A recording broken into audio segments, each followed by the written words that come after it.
Bonsoir à toutes et à tous, Chodesh Tov, Shavua Tov. Je m'excuse, mais quand je joue de la musique, je suis pas avec mon ordinateur de la maison, je suis avec un portable là. Donc on n'entend pas bien, mais bon, voilà. On fait ce qu'on peut. Et Bezrat Hashem, quand je mettrai le cours en ligne, ça sera plus, on pourra mieux l'entendre. Alors, ce soir, avec l'aide de Dieu, votre permission, on va étudier un morceau de Rabbi Nathan, de l'Ikuta Halachot, qui va nous donner une perspective. Encore une fois, Rabbi Nachman, il a dit que le désespoir n'existe pas. Et c'est quelque chose qu'il faut répéter et expliquer, parce que c'est quelque chose qui essaye de nous attaquer dans tous les domaines de la vie, dans nos pensées, dans notre vie, etc. Et Rabbi Nachman, il a donné des outils, des enseignements, comme c'est lui qui a amené cette phrase que le désespoir n'existe vraiment pas. Alors il explique comment les choses elles marchent pour pas se faire avoir, pour pas se faire détourner, pour pas se faire rouler. Et que même si on perd confiance ou on risque de tomber dans le désespoir, ces enseignements, ils sont là pour nous rappeler, et à force de les étudier et de voir tous les recoins du stratagème, de comment il s'appelle, du mauvais penchant, alors avec l'aide de Dieu et les conseils du tzaddik, on peut arriver à se battre et à tout transformer dans le bien. Alors, il nous dit, Rabbi Nathan, que de même qu'un homme doit se tenir ferme face à l'épreuve pour ne pas suivre ses désirs. Donc on voit déjà que les désirs de l'homme, c'est ça qui amène des épreuves. Il a des désirs qui viennent de son corps, qui viennent de toutes sortes de choses, d'accord, qui sont en dehors des fois de son corps aussi. Si par exemple quelqu'un il veut arriver à des honneurs, ou alors à une place, ou à des choses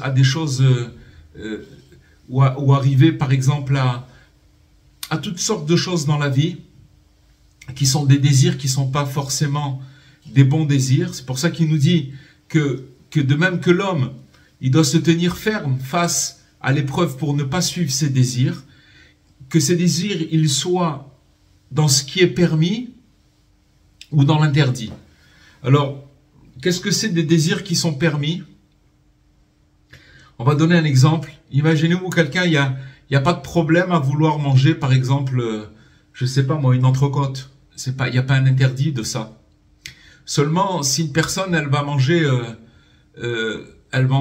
5, d'accord, ou elle va exagérer dans quelque chose qui est permis, alors ça s'appelle un désir qui va l'amener peut-être à des interdits.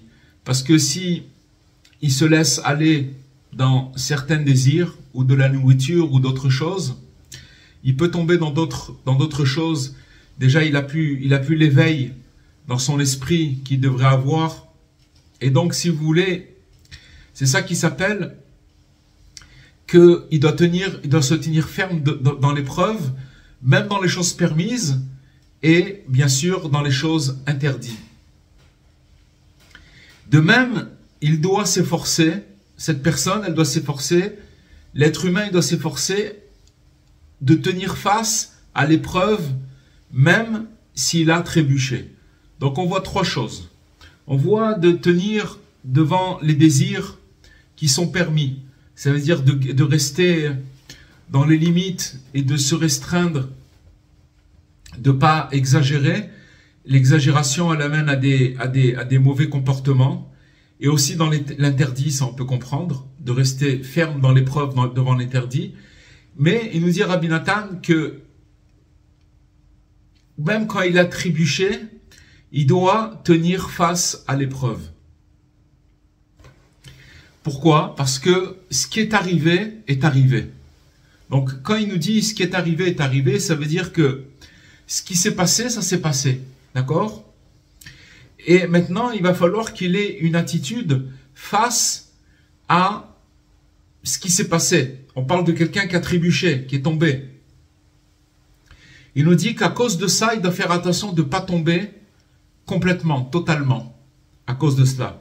Donc ça veut dire tout simplement que quand une personne, elle trébuche, quand elle a un échec, quand elle se dévie, quand elle... voilà, tout ce qui concerne l'échec, le fait de trébucher, de tomber, il faut savoir que à cause de ça, il peut tomber totalement.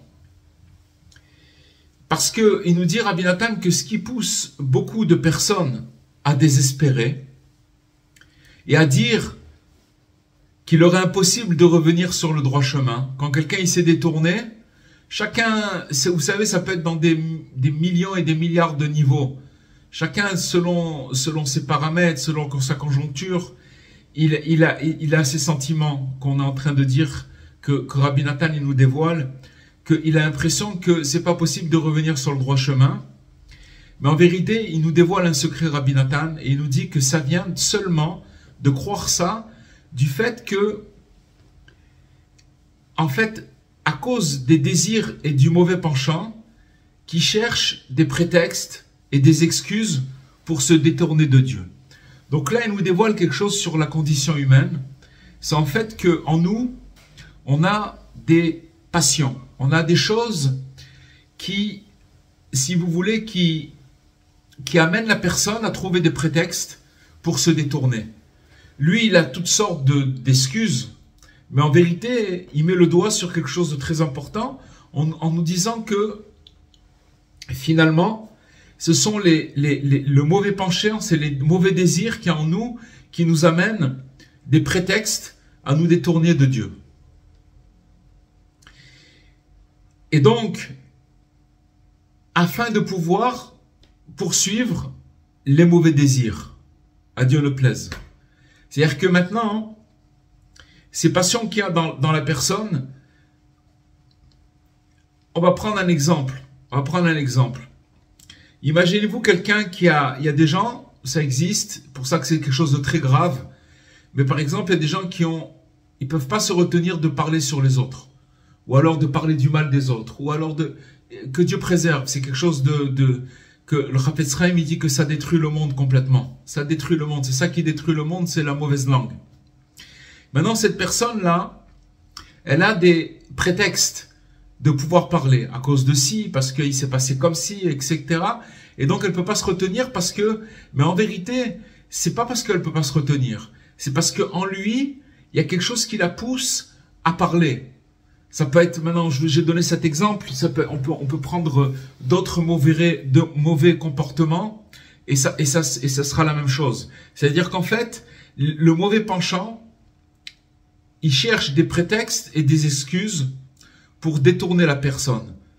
Et ces prétextes et ces excuses, si vous voulez, sont le cheval de cette chose-là, ce qui fait le moteur de cette chose-là, c'est les mauvais désirs qu'il y a chez la personne. Maintenant, la personne, elle pense qu'elle est honnête, mais en vérité, au fond d'elle, elle a quelque chose qui veut se détourner de Dieu. Alors après, finalement, il suffit de faire imaginer toutes sortes de stratagèmes dans la tête, en croyant qu'ils sont vrais, en croyant toutes sortes de raisonnements, et la personne, elle va arriver finalement à faire les choses sous prétexte. Mais en vérité, c'est ses désirs qui sont en lui. On voit par exemple que ça, c'est tout le but de la philosophie. Comme elle a été inventée, la philosophie, elle est arrivée sur Terre.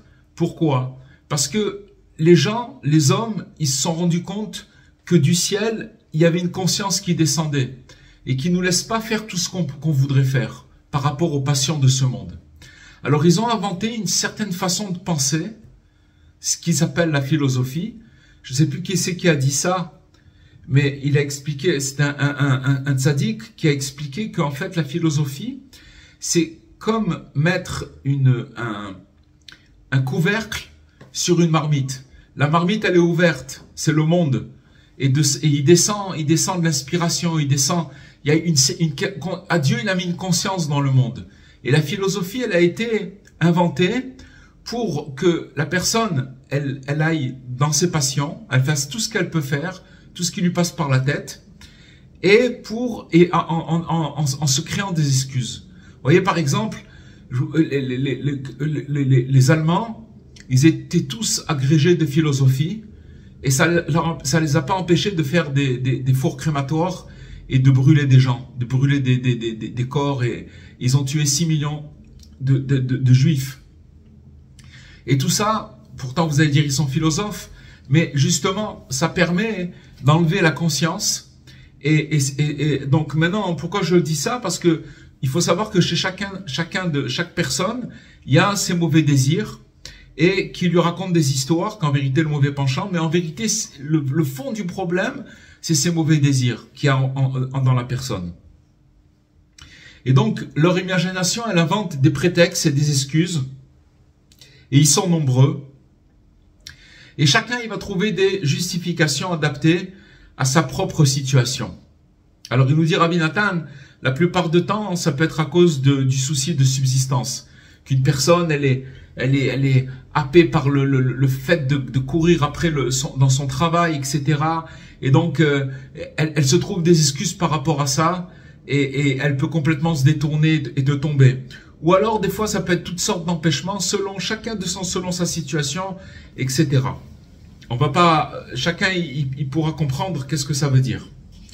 Il nous dit, Rabbi Nathan, cependant, malgré tout, chaque âme d'Israël, elle ressent profondément en elle-même la vérité de ces choses-là.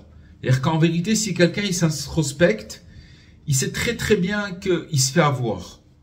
Il se fait avoir. Quand une personne, elle a une raison, elle a de la raison dans son esprit, elle sait ce qui est bien pour elle, ce qui est bien et ce qui est pas bien. Et que elle touche au pas bien. Au fond d'elle-même, elle sait très bien que elle ressent profondément la vérité de tout ce qu'on a dit, de ces choses-là. Elle sent que c'est pas bien, cette chose qui est pas bien. Pourquoi? Parce que au fond d'elle-même, elle sent qu'un jour, il va falloir rendre des comptes. On peut pas faire n'importe quoi, et donc il y a un jour des comptes à rendre. C'est pour ça que le bien qu'il y a en la personne, elle prend toujours le dessus à un certain moment. C'est-à-dire que la personne, elle peut se détourner, mais il y a une conscience, il y a le bien qui lui rappelle, et que à la fin, il reprend toujours, il revient à la surface. Et donc la personne, elle est jamais, elle est pas tranquille. Une personne qui arrive à faire tout ce qu'elle veut sans conscience, ça veut dire qu'elle a réussi à tuer complètement la raison et l'humanité depuis qu'elle existe, c'est ce qu'elle essaye de faire, de tuer cette conscience-là. Mais en fait, les choses, il y a un certain moment où ce bien-là, il est là, il revient, et elle pousse la personne à revenir vers Dieu, c'est-à-dire à essayer de se reprendre. Seulement, où c'est qu'elle trouve des ouvertures et des excuses pour se justifier? Alors, c'est la ruse spécifique de notre adversaire, qui est le mauvais penchant. Et qu'est-ce qu'il lui fait? Il l'a fait tomber, le mauvais penchant fait tomber dans son esprit à chaque fois, et il lui montre qu'il n'y a absolument plus d'espoir. Voilà ce qui lui rentre dans la tête. C'est-à-dire que maintenant la personne, elle s'est détournée, elle a trébuché. Pas une fois, pas deux fois. C'est pour ça qu'au début, il nous dit qu'il doit tenir face à l'épreuve, même s'il a trébuché. Ça veut dire que face à l'épreuve, même s'il a trébuché, ça veut dire que face à toutes ces choses qui rentrent dans son esprit, à chaque fois, pour lui montrer qu'il a absolument plus d'espoir, que Dieu nous en préserve. Et ce mauvais penchant, il lui rappelle qu'elle a déjà décidé plusieurs fois de revenir, de recommencer. À chaque fois, il lui dit, mais qu'est-ce que tu me racontes? Tu sais très bien, il n'y a que moi, entre toi et moi, tu sais très bien que tu reviens à chaque fois dans les mêmes zones, les mêmes comportements, Et à chaque fois, tu as pris des bonnes résolutions. Et à chaque fois, tu es retombé encore une fois. À chaque fois, tu es retombé selon la manière et la gravité de la chute. D'accord? Donc, il commence à lui raconter une belle histoire. Et ça, c'est justement parce que il est tombé. Pour ça, c'est ça qui est appelé tenir dans l'épreuve, même si la personne a trébuché. C'est quoi cette épreuve? C'est l'épreuve du mauvais penchant qui vient. Maintenant, au début, ce qu'on a expliqué, c'est que dans la personne, il y a des désirs, que sur ces désirs, il trouve des prétextes, il se fait avoir par son imagination. Mais maintenant, quand il est tombé, alors, le mauvais penchant lui dit, tu as essayé de nombreuses fois, et ensuite tu es retombé encore une fois. Et donc voilà le stratagème. Et il lui dit, ça s'est produit un nombre incalculable de fois. Alors, la personne, par conséquent, comme elle sait que ça revient à chaque fois de la même façon, elle se considère déjà exemptée dans son propre esprit. C'est-à-dire que maintenant, elle a lâché prise. Ça veut dire que maintenant, elle dit, à quoi ça sert? À quoi ça sert à chaque fois de recommencer, alors que je suis retombé? Tout ça, lui, en fait, il réfléchit avec sa logique, mais cette logique, c'est pas la sienne. C'est la logique du mauvais penchant qui rentre dans son esprit. Et donc, il est exempté dans son propre esprit de faire encore un autre effort et de revenir vers Dieu. Donc on voit ce passage qu'on a étudié maintenant, de Rabbi Nathan, il met en évidence cette lutte. Il y a une lutte terrible intérieure, constante, entre l'élan de l'âme qui est en chacun. Il y a un élan qui cherche la lumière divine, et entre les stratagèmes du mauvais penchant, qui utilise la répétition des échecs pour instiller le désespoir. Voilà c'est quoi son travail.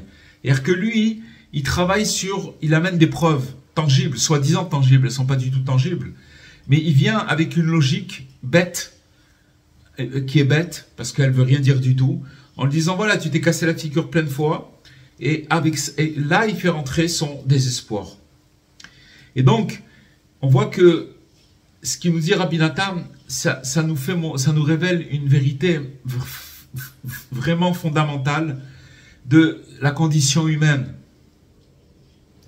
Que l'homme, il a une conscience intrinsèque au fond de lui, c'est son âme, et il a cette conscience, et il a de sa mission divine. Qu'est-ce qu'il est venu faire sur terre?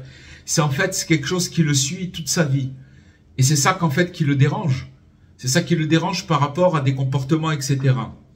Mais il est souvent entravé par les ruses du mauvais penchant.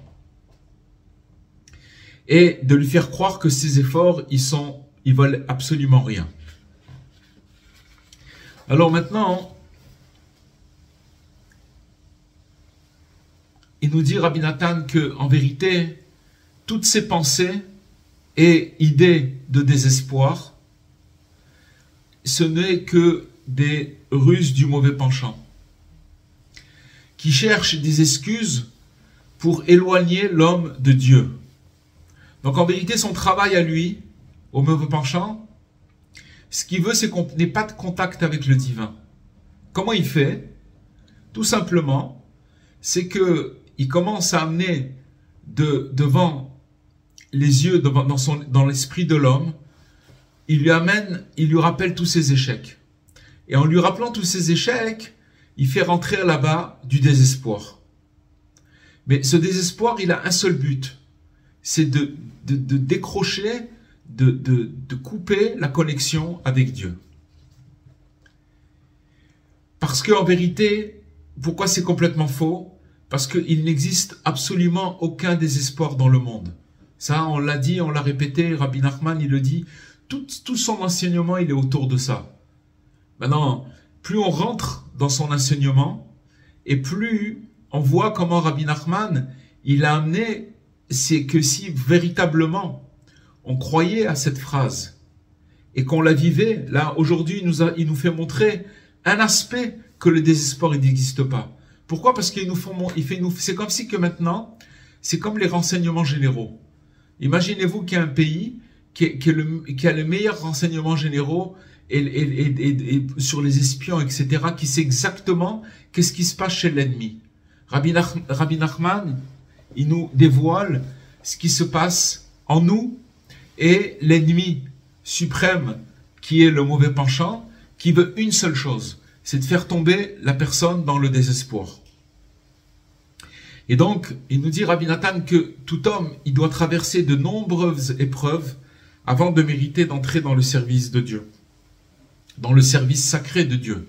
C'est-à-dire que le service sacré de Dieu, ça veut dire que tout ce que l'homme, tout ce que la personne essaye de faire de bien, peu importe, même si c'est minime, qu'elle veut absolument, elle veut faire le bien, il faut savoir qu'elle va être attaquée.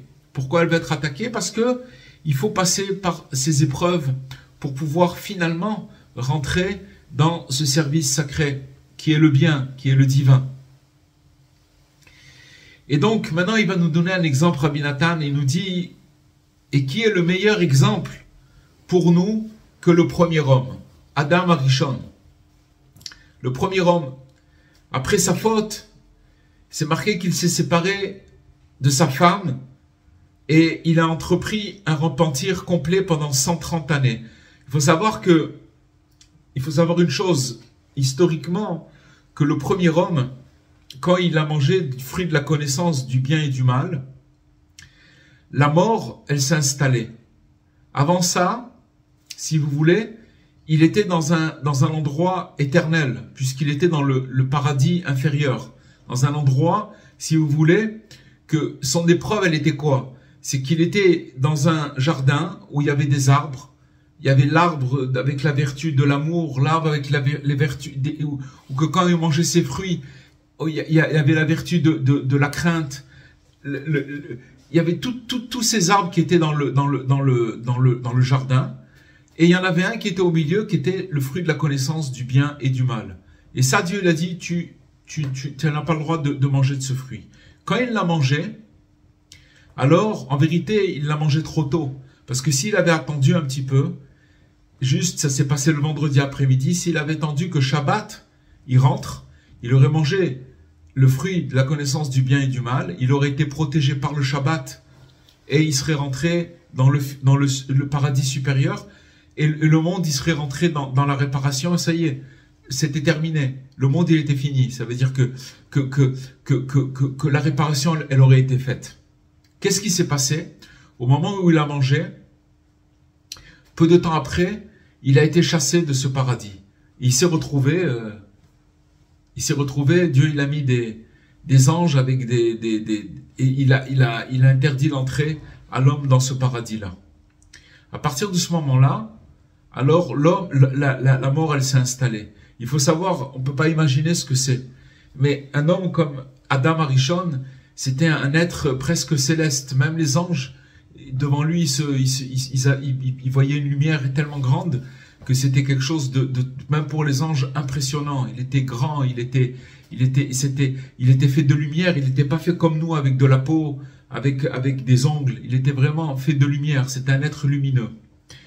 Même les animaux se prosternaient devant lui. C'était quelque chose d'extraordinaire. À partir du moment où il a mangé du fruit de la connaissance du bien et du mal, lui et sa femme, ils ont chuté très très très très bas. Et ils sont devenus finalement matériels. Vraiment, ils sont tombés dans la matérialité.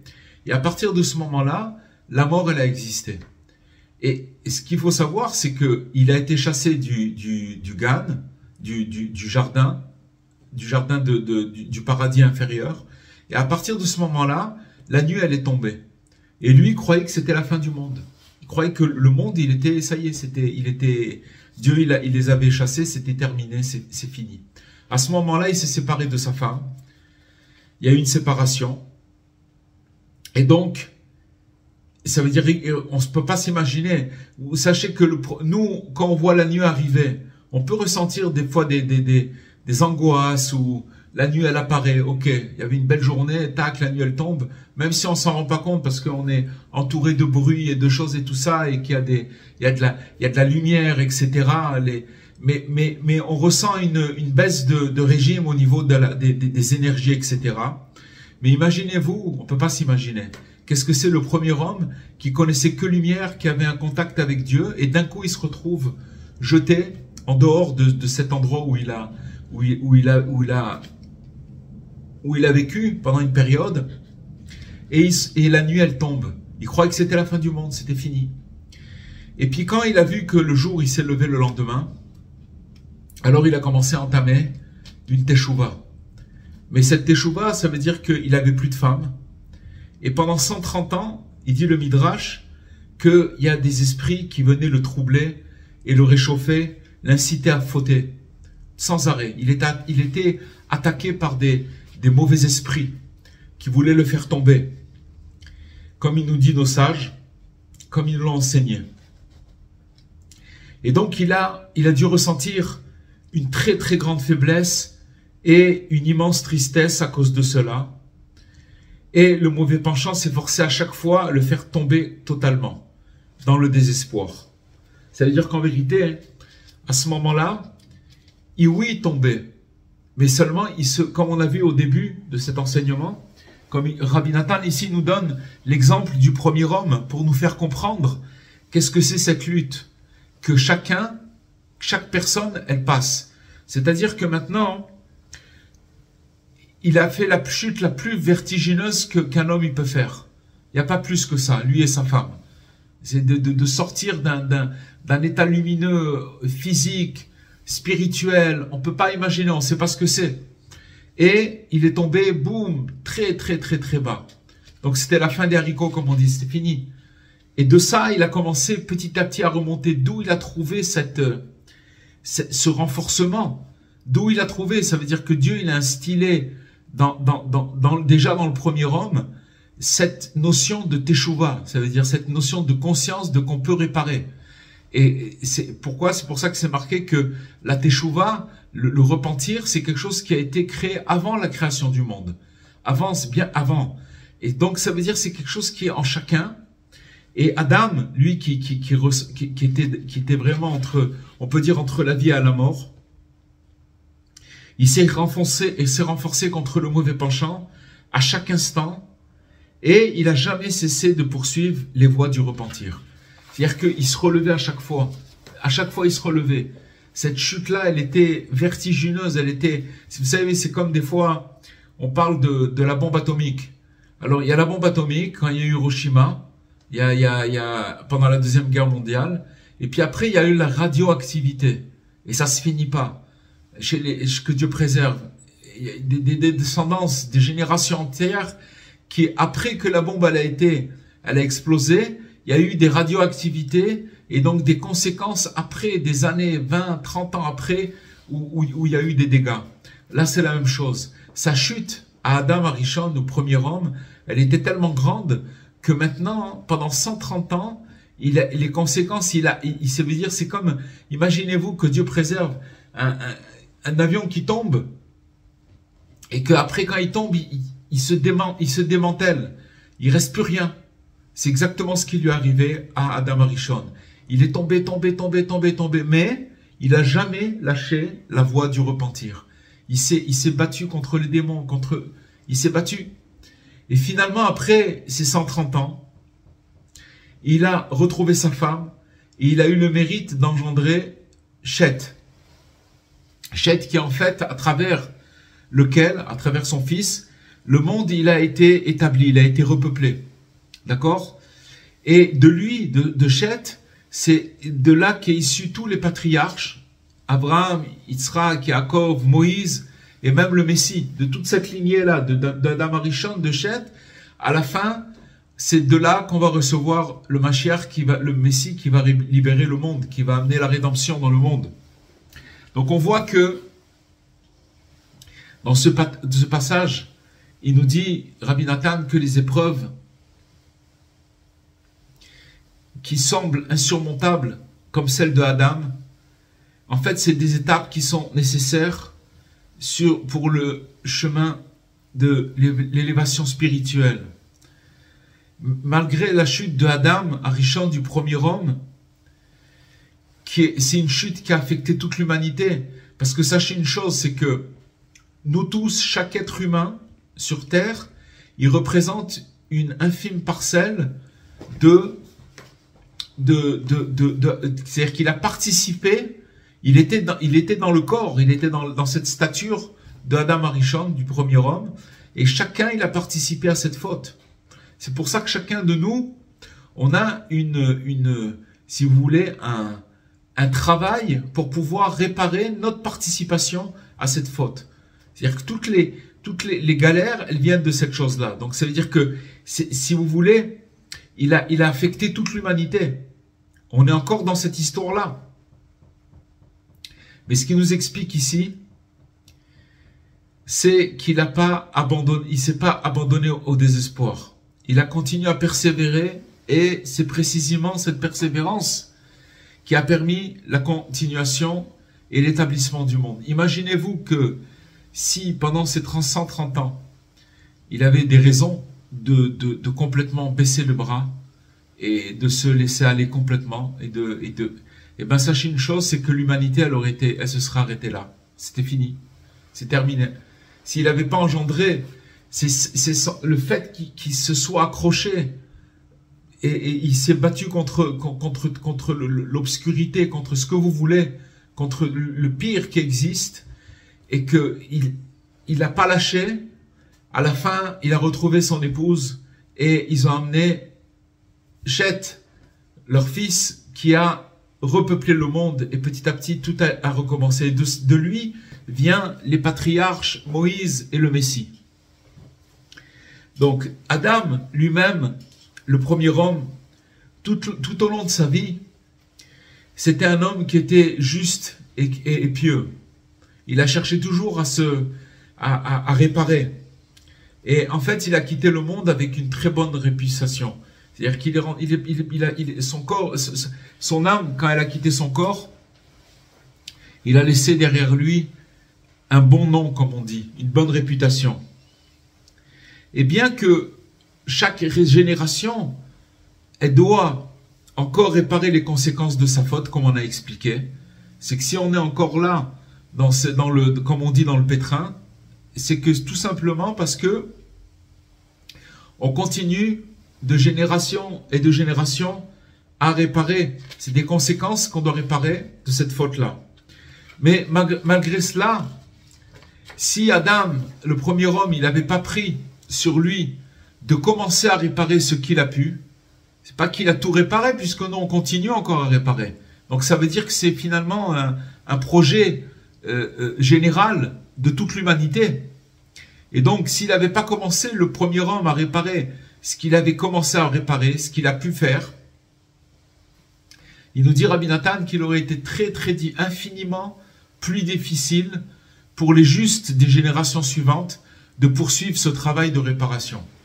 C'est vrai que les tzadikim, les justes, ils sont conscients pleinement de cette responsabilité de l'humanité, et donc leur vie, ils la consacrent tout simplement à réparer en pleine conscience de toute cette faute. Parce que, en fait, ce qu'ils arrivent, les tzadikim, les justes, c'est d'arriver à se connecter à ce manque-là, à cette parcelle qui a participé à cette première faute, et de travailler dessus pour la sublimer, pour réparer cette parcelle-là. Après, quand ils ont réparé cette parcelle, alors ils peuvent aider, ils peuvent faire, ils peuvent rayonner. Mais donc, si le premier homme, il n'avait pas fait ces efforts pendant 130 ans, alors il nous dit que ça aurait été très difficile que les justes, les tzadikim, ils puissent poursuivre ce travail de réparation. Alors, de même, cela s'applique à chaque personne. Rabbi Nathan, c'est toujours comme ça. Il nous explique un processus. Ensuite, il nous donne un exemple pour nous faire comprendre que ça existait dans l'histoire. Qui c'est qui était détenteur de cette chose, d'où ça vient, comment ça s'est passé. Et ensuite, il a fait descendre à chez chacun de nous.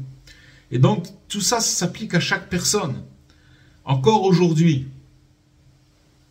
Parce qu'en fait, l'épreuve principale de chacun est de se renforcer face à toutes les descentes du monde. Il y a des descentes dans la vie, qu'on le veuille ou qu'on ne le veuille pas. Même si on veut s'accrocher de toutes ses forces, il y a des fois où même si la personne, effectivement, elle tombe pas, mais dans sa tête, elle est complètement, on lui enlève, comme on dit, la conscience. On lui enlève tout. Donc il se retrouve dans le vide complet. Et même s'il ne va pas tomber ou trébucher, mais il est ça s'appelle une descente. Donc ça veut dire que maintenant, c'est quoi la principale épreuve de chacun? C'est de se renforcer dans cette situation-là. Et il faut savoir, les amis, que quand Rabbi Nathan, il nous parle de ça, ça veut dire qu'il nous parle de la réalité de chacun, de chaque personne. Parce que de faire semblant que tout va bien, c'est pas vrai. On est obligé de savoir toutes ces vérités-là pour savoir comment se comporter par rapport à tout ça. Sinon c'est pas vrai. C'est-à-dire, on joue un jeu, on fait semblant, et la personne, elle est seule avec elle-même, et elle dévie. Combien il y a des gens sur Terre qui connaissent pas toutes ces choses-là, et qui vivent, ils subissent. Alors que là, si vous voulez, quand Rabbi Nathan il nous dévoile ces choses-là, il y a plus besoin de subir, puisqu'on sait qu'on est en train de rentrer dans une conscience où on comprend qu'on vit quelque chose de beaucoup plus grand, une réparation universelle. Donc il nous dit de se renforcer face à toutes les descentes du monde et face à tout ce qui peut lui arriver. Et pour ça, il doit s'habituer chaque jour à recommencer à nouveau. Il ne doit pas accumuler. Une personne, elle doit savoir que si elle veut avancer, vivre dans cette vie et ne pas devenir cynique et vieux et comment on appelle ça, et aigri, il y a une seule méthode. La méthode, c'est de recommencer à nouveau comme s'il venait de naître aujourd'hui. Véritablement. Parce que là où, si vous voulez, comme on a vu tout à l'heure au début de ce qu'il nous dit Rabbi Nathan, c'est que, en fait, le mauvais penchant, sur quoi il s'appuie? Il s'appuie sur une logique débile, complètement folle, de dire, regarde combien de fois t'es tombé, regarde combien de fois t'as échoué. Donc il amène, si vous voulez, la somme des échecs. Et avec cette somme des échecs, il vient faire montrer, il vient impressionner la personne en lui disant, voilà, t'es d'accord avec ça. Il vient soi-disant avec une soi-disant vérité. Or là, le contraire, c'est le contraire. C'est que maintenant, il ne doit pas faire attention à tout ça. Il est arrivé ce qu'il est arrivé. Il doit, à chaque fois, recommencer à niveau comme si qu'il venait de naître. Parce que c'est ça la vérité. La vérité, c'est qu'il vient de naître en vérité. C'est une autre personne. Le mauvais penchant, il lui fait croire qu'il accumule. Et c'est pour ça que la Torah, c'est pas de la science. On accumule des connaissances, comme par exemple quelqu'un qui va prendre les mathématiques ou la géographie, ou qui va être obligé d'apprendre des principes, et ce que vous voulez, il va remplir son disque dur, son intellect, et il va remplir. D'accord? La Torah, c'est pas ça. Les enseignements qu'on étudie, c'est des enseignements qui prennent pas de place. D'accord? C'est pas des enseignements logiques qui prennent de la place dans l'esprit de la personne. Elles prennent aucune place et elles sont transcendantes. Et donc, ce qu'on nous dit là maintenant, c'est des enseignements qui viennent d'un endroit très élevé. Mais seulement, Rabbi Nachman, il a eu, dans sa grande sagesse, la possibilité de nous les faire descendre dans notre vie. C'est tellement simple, ça paraît simple, c'est tellement simple et tellement dit avec des mots simples que ça descend dans les endroits les plus obscurs et les plus bas. Et ça, en vérité, c'est des enseignements qui sont immensément grands. Mais écoutez bien, c'est que le mauvais penchant, il nous arnaque, si vous voulez, en nous amenant des preuves d'échec. Et en vérité, Rabbi Nachman, il vient et nous dit non, laisse ça de côté et revis tous les jours de nouveau. D'accord? Tu dois, et c'est ça, et il nous dit que grâce à ça, c'est ça qui pourra réparer son repentir et faire un repentir qui est complètement complet. Et ce sera une immense réussite, il nous dit. C'est comme ça, voilà la réussite, il nous l'a dit aujourd'hui. Maintenant, comment on va continuer à se faire avoir, arnaquer par le mauvais penchant avec ses mauvaises pensées, alors que le tzaddik, il nous a mis le doigt dessus, il nous a expliqué comment ça marchait. Comment ça marchait. Et comment s'approcher de la réussite. Voilà la réussite, c'est quoi? La réussite, c'est de revenir, de recommencer à chaque fois. Et tout ce qu'il ne pourra pas achever, c'est sûr qu'une personne, elle ne peut pas tout réparer. Alors il doit avoir confiance dans le mérite du tzaddik, des justes, qui sont des grands justes, du tzaddik, qui ont le pouvoir de transformer tout en bien. Rabbi Nachman, il a dit une parole, quelque chose d'extraordinaire. Il a dit, ne faites pas de tchouva, mais c'est moi qui fais de tchouva pour vous. Amenez-moi des briques et du ciment. Et moi, c'est moi qui construis la maison, c'est pas vous. Nous, on n'a pas, si une personne, on l'a dit plusieurs fois, elle devait faire un repentir sur une mauvaise parole ou un mauvais comportement, si elle devait voir le tarif comment réparer les choses, c'est très très compliqué. C'est très très compliqué. C'est pour ça que le tzaddik, il a dit, moi je fais tchouba pour vous. Amenez-moi des briques et du ciment, amenez-moi des prières, amenez-moi ce que vous pouvez faire, amenez-moi-le. C'est moi qui m'en occupe. Toute cette marchandise, ne vous inquiétez pas, c'est moi qui construis tout, c'est moi qui fais. Je fais tchouva pour vous, c'est moi qui fais tchouva pour vous. C'est le tzaddik qui fait tchouva pour l'humanité. C'est ça qu'il dit ici. C'est qu'en vérité, il ne pourra pas tout achever. Mais il doit faire confiance au tzaddik, à sa puissance, et qui a le pouvoir de tout transformer dans le bien. Aujourd'hui, j'étais avec un ami, et on était dans la voiture, et il me dit, il était en train de lire une conversation de Rabbi Nachman, où il disait que dans le ciel, il y a 24 tribunaux. D'accord? 24 tribunaux selon vous imaginez ce que c'est 24 tribunaux? Ça veut dire que maintenant, quand une personne elle fait une action, alors ça passe par ces 24 tribunaux.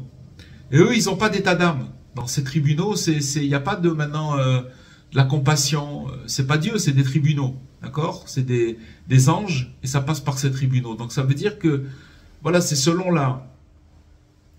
l'erreur. Comme on dit, quelqu'un il a brûlé un feu rouge, c'est 3 points avec tant d'argent qu'il faut payer, et puis voilà, c'est tout. Il n'y a pas à discuter. Maintenant, Rabbi Nachman, il l'a dit, noir sur blanc, il l'a dit dans ses discussions, il a dit, moi je connais comment atténuer tous ces 24 tribunaux. Ça veut dire que comme maintenant, moi je peux prendre une personne dont je m'occupe et le faire passer dans tous ces 24 tribunaux et d'intercéder dans ces tribunaux pour demander une requête, pour faire ça. Ça veut dire c'est l'avocat général, il accède à tout. Il accède dans tous ces tribunaux-là. Il l'a dit, je l'ai étudié cet après-midi, il l'a dit. C'est un truc incroyable. Donc c'est ça qu'il dit ici. C'est qu'en vérité, il doit faire confiance au mérite et à la puissance du tzaddik, des tzaddikim, qui ont le pouvoir de transformer tout en bien. C'est quoi tout en bien? Ça veut dire que maintenant, ils vont prendre le comportement, bien sûr, de l'autre côté, il faut être attaché et savoir qu'on est pris en main et qu'on n'a pas à s'inquiéter. À partir de ce moment-là, la personne, elle, peu importe ce qui se passe, ça ne veut pas dire que elle va passer par mais elle va accomplir, elle va revenir, elle va renaître à chaque fois, elle va recommencer à nouveau et elle doit faire confiance. C'est sûr qu'elle va pas tout pouvoir réparer, mais de toutes les façons, comme on l'a dit, c'est le tzaddik qui répare. C'est lui qui répare parce que nous, on n'a pas la possibilité de réparer. Il dit, il est essentiel qu'il ne désespère jamais et qu'il continue d'espérer avec persévérance. C'est tout ce qu'on nous demande. C'est la persévérance et l'espoir. C'est tout ce qu'on nous demande. On espère avec persévérance. C'est quoi espérer avec persévérance? Même si j'ai toutes les preuves du monde que je suis tordu, eh bien j'espère, je renais maintenant. je recommence maintenant. Voilà ce qu'il nous dit le tzaddik, recommence. Espérance après espérance. Et il nous dit de multiplier nos cris et nos supplications devant Dieu. Pourquoi une personne n'arrive pas à prier et à supplier Dieu? Tout simplement parce qu'elle a perdu espoir. Elle a cru que ça y est, c'est fini, c'est pas possible. Il nous dit, Dieu, il est que bonté. Et avec lui, il se trouve une rédemption abondante. Vous vous rendez compte ce qui nous... Sachez une chose, c'est que les tzadikim, ils ont un accès dans ce qui se passe, c'est comme ce qui se passe chez Dieu, comment ça marche. Tout simplement, nous on n'y a pas accès. Mais seulement plus une personne, elle prend les choses à cœur. Et on lui demande rien d'autre que d'espérer et de croire à la force du tzaddik. C'est tout ce qu'on lui demande. Et de faire tout son possible pour se renouveler, pour recommencer, pour pas se faire avoir par le mauvais penchant. Tout ça, de ne pas écouter ses paroles, etc. À partir du moment où il fait confiance à la puissance et au mérite du tzaddik, qui a tout le pouvoir de transformer tout pour le bien, tout en bien, et de continuer à espérer avec persévérance, et d'espérer et d'espérer encore, parce que Dieu, il est que bonté. Donc ça nous fait montrer le rôle de la persévérance et aussi de l'humilité dans ce chemin spirituel. Il faut beaucoup d'humilité. L'humilité, elle vient du fait que je comprends rien. Et mes seules références, c'est ce que je lis, c'est ce que j'apprends, et je m'attelle à ça, point à la ligne. Pourquoi? Parce que sinon, si c'est pas ça, alors je vais me retrouver, et je me retrouve à chaque fois dans le même problème. C'est que on vient m'amener des raisons logiques, tangibles, soi-disant, que j'ai fait plein d'échecs, et donc à quoi ça sert? Jusqu'à que la personne, elle arrive à se... Elle arrive, avec que Dieu préserve avec les années, à devenir aigri et à lâcher la chose. En fait, l'idée qui est clé l'idée clé qu'il y a ici, c'est que chaque individu, c'est un maillon dans la chaîne de la réparation cosmique, de toute la réparation qu'il y a dans le monde. On est juste un maillon. Et on doit de faire son possible, tout son possible, et de remettre son travail, de s'appuyer sur la force des tzadikim. C'est ça le seul espoir. Et que maintenant, même si on ne peut pas tout achever et tout réparer, chaque effort, il va alléger le fardeau pour les générations futures. C'est tout, c'est comme ça que ça marche. Et finalement, alors ça c'est quelque chose de très important. Et que aussi ce qu'on a vu, c'est que les justes et leur mérite, ils jouent finalement un rôle essentiel dans l'équilibre du monde. Ça ne nous enlève pas notre responsabilité. Ça ne nous exonère pas de l'individu de sa responsabilité. Loin de là. Mais ça nous donne une source d'espoir. Ça nous donne quelque chose d'humain, qu'on fait tout ce qu'on peut avec tout notre cœur. Imaginez-vous que quelqu'un qui met tout son cœur, il met toute sa force pour essayer de s'améliorer, et boum, il craque. S'il n'a pas ces paroles-là, comment vous voulez qu'il se relève? C'est impossible.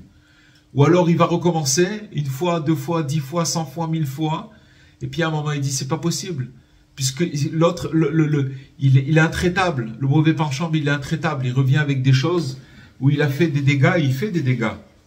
Il a tué beaucoup de gens, et il désespère beaucoup de gens, c'est tout son travail.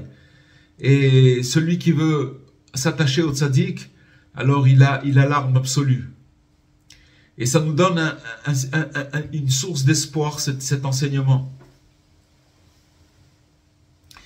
Qu'en vérité, tous ces échecs qui sont apparents, alors ils peuvent être redressés par le mérite des justes, à condition de garder l'espoir et de continuer à chercher Dieu. C'est ça la condition. Voilà les amis, Bezrat Hashem, qu'on puisse avoir le mérite de pas écouter ce qu'il y a dans notre tête. Bezrat Hashem. Bonsoir. Je voudrais poser une question, s'il vous plaît. Allez-y, je vous écoute. Vous avez dit que jusqu'à présent, on paye pour la faute d'Adam. Ouais. Dans la Torah, il est marqué que Dieu il ne punira jamais le père par la faute du fils. Ou le Non, fils c'est pas qu'on est puni. C'est que nous, comme on a participé à cette faute, on était partis, tous les individus sur Terre, ils étaient partie intégrante de cette faute. Maintenant, c'est pas qu'on est puni. Non, j'ai pas dit qu'on est puni. J'ai dit qu'on a une responsabilité dans la réparation. C'est pas la même chose. La punition, ça veut rien dire du tout. Par contre, la réparation, c'est comme je vais vous donner un exemple. Si quelqu'un il casse quelque chose, ok, et maintenant devant lui, il a un récipient en argile qui est tombé, qui est cassé et qui l'a cassé. Ou il l'a cassé par la colère, ou il l'a cassé par inadvertance, peu importe. Et maintenant, il se retrouve avec tous ces morceaux-là, et on lui demande répare. Point. On le punit pas, on lui demande de réparer. Donc, si vous voulez, la résultante de cette première faute, elle a mis toute l'humanité dans un processus de réparation universelle. Ce que je voulais dire aussi, puisque grâce à votre question, Dora, c'est que Rabbi Nathan, il dit que le monde comme il était avant la faute, il était idyllique, puisqu'il n'y avait pas eu encore la faute du premier homme, et que donc il était voué ce monde à rentrer dans l'éternité, et voilà.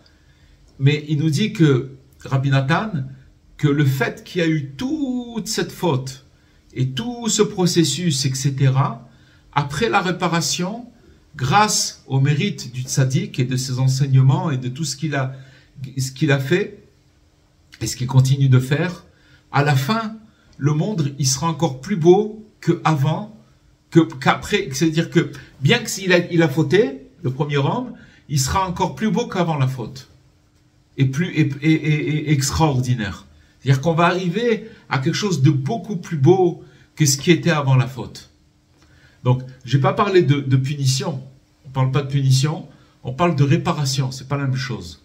Comme il a dit Rabbi Nachman, si tu crois que tu peux casser, abîmer, alors crois que tu peux réparer.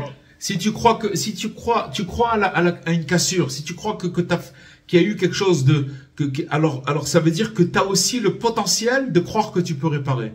La même chose, ça veut dire ta même croyance que tu crois que tu peux abîmer, c'est un espoir extraordinaire, c'est-à-dire que tu peux réparer. On n'est que dans la réparation, Dora, on n'est pas dans la punition. Il n'y a pas de punition, aucune punition. On vit quelque chose depuis presque 6000 ans, depuis que le monde a été créé, et maintenant, voilà, on répare. Mais on est on est à la fin. On est à la fin de la réparation. Ça veut dire quoi la fin de la réparation? Ça veut dire que par rapport depuis que le monde il a été créé, il va pas dépasser 6000 ans. Donc on est à la fin, on est juste avant l'entrée du Shabbat. Voilà, ça peut durer encore jusqu'à 6000 ans, faites le compte. D'accord, 200 et quelques années, mais ça peut être la semaine prochaine. Mais ça veut dire que par rapport à toutes ces quelques milliers d'années, on est à la fin. C'est pour ça que l'humanité, elle a jamais été aussi basse et aussi folle dans laquelle on est, mais avec les enseignements du tzaddik, elle va couronner tout cet échec en quelque chose d'extraordinaire où, à la fin, ça sera plus beau que avant la faute elle-même. Avant la faute, il était magnifique le monde. Avec tout ce qui va se passer, cette réparation, il va sortir. C'est comme par exemple, je vous donne un exemple. Imaginez-vous qu'on casse quelque chose, par inadvertance ou par colère, que Dieu préserve. Et que maintenant la personne, elle répare l'objet, et que l'objet il est encore plus beau qu'avant qu'il soit cassé. Parce que on va mettre tout notre cœur, il va sortir quelque chose d'extraordinaire. Voilà la différence.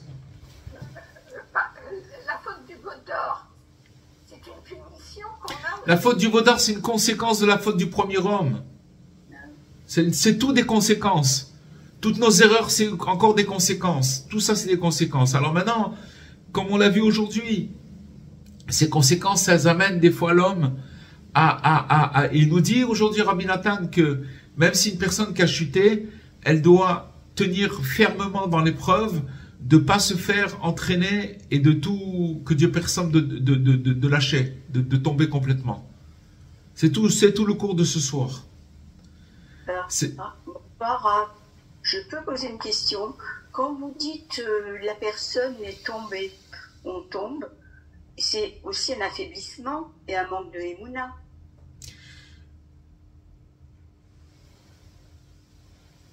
Ou je me trompe?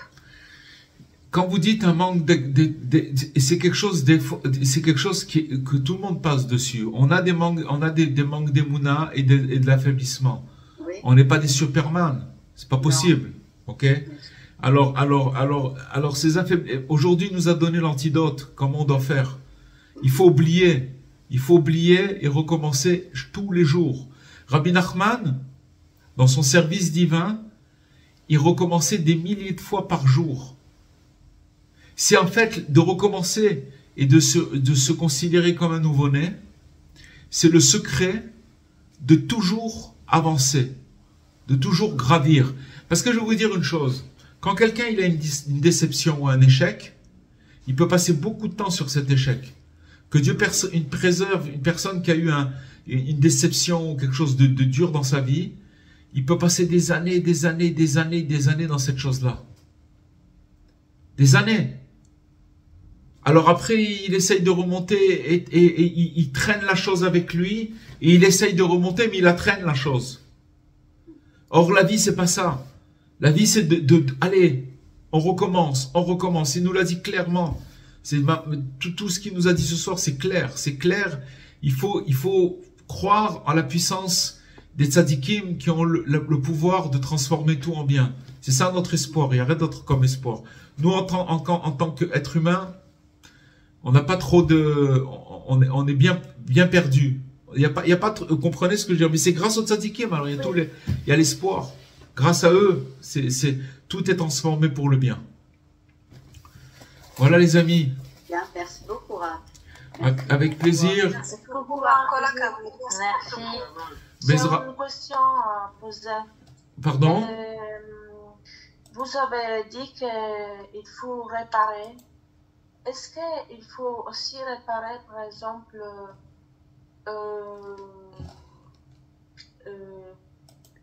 réussir à réparer aussi les fautes et de les personnes, par exemple, qui ne sont plus là. Par exemple, qui n'ont pas payé des dettes, par exemple. Des personnes, comme des parents, quelque chose. Est-ce que l'enfant doit réparer cette faute? L'enfant, nous, en tant qu'enfant, on a tous des parents, ou on a eu des parents. Notre travail sur Terre, regardez ce qu'on a dit tout à l'heure, c'est que même le premier homme, il n'a pas pu réparer sa faute. Et donc, le fait qu'il se soit renforcé, il a recommencé, malgré les attaques qu'il a eues, ça a permis à ceux qui sont venus après, d'abord, regardez, l'histoire elle est très simple, c'est que pendant 130 ans, il est tombé très très bas, et pendant 130 ans, il a été séparé de son épouse. Et pendant ces 130 ans-là, c'était la catastrophe, une catastrophe c'était. Il était vraiment perdu complètement. Mais il a gardé, il s'est accroché de toutes ses forces. Il s'est battu contre les ténèbres, contre l'obscurité. Le fait qu'il se soit abattu, il a fait une réparation parce que c'est quoi la réparation qu'il a fait? C'est qu'il s'est pas découragé. Sachez, madame, que la réparation, c'est qu'on se décourage pas. C'est ça la réparation. Réparer, c'est payer des dettes, c'est pas ça. On n'a rien à payer. Il y a rien à payer. On n'a rien à payer. La seule chose qu'il faut, oui, c'est de pas se décourager. On a dit tout à l'heure que le tzaddik, le juste, authentique, Rabbi Nachman, il a dit, je répare pour vous. C'est clair. Je répare pour vous. Vous, amenez-moi des briques et du ciment. Amenez-moi de la matière. Ce que vous voulez, vous m'amenez. Hein, il va faire un petit psaume, d'accord, avec son cœur. Voilà, il va faire un petit verset. Il va lever les yeux vers le ciel. Il va dire une bonne parole à quelqu'un. Il va faire une bonne action. Il va s'encourager. Toutes ces actions-là, le tzaddik, il les prend, et avec ça, il fait un édifice extraordinaire. On avait fait un cours là-dessus. Il fait un édifice magnifique, que c'est l'édifice de l'humanité, pour tout le monde. Et donc ça veut dire que quand il aura terminé cet édifice, c'est que chacun il sera réparé. Pourquoi? Parce que chacun il s'est renforcé. Au lieu de se décourager, il a dit malgré tout, j'ai toutes les raisons soi-disant que le mauvais penchant il veut me faire croire que à cause de tous mes échecs, mais je continue, je lâche pas. C'est ça le message de Rabbi Nachman, les amis. Mais quand il fait ça, hein, alors non seulement il continue à réparer cette première faute, mais il fait passer aux générations à venir sa contribution pour que ça continue. Que ça continue jusqu'à que tout cet édifice il soit complet et qu'on puisse recevoir très rapidement la construction du troisième temple. Voilà, c'est ça l'édifice. C'est ça qui construit. Vous savez, c'est marqué que le troisième temple, il va descendre du ciel. Il va pas être construit par l'homme. Alors la question c'est bon, alors il est où? Il est pas. Eh ben c'est ça qu'on est en train de construire. Quand on aura terminé, il va descendre, il sera prêt. Il y a personne qui pourra revendiquer quoi, les trucs, les machins, ça sera fini. Les tanks et les soldats et les morts, c'est fini, ça sera fini tout ça. Mais comment il va être construit? Il va être construit avec l'effort que chacun il s'est battu pour pas tomber dans le désespoir. Chacun il s'est battu pour ça. Chacun il doit passer à son niveau par les phases du premier homme. C'est-à-dire qu'il a toutes les raisons, il est tombé, il a tout. Non, je continue, je recommence. C'est ces morceaux-là qu'on amène. C'est avec ça qu'on construit, les amis. Vous comprenez? Mais c'est pas nous qu'on construit. On donne notre contribution, c'est notre contribution qu'on donne, et le tzaddik, il fait le reste.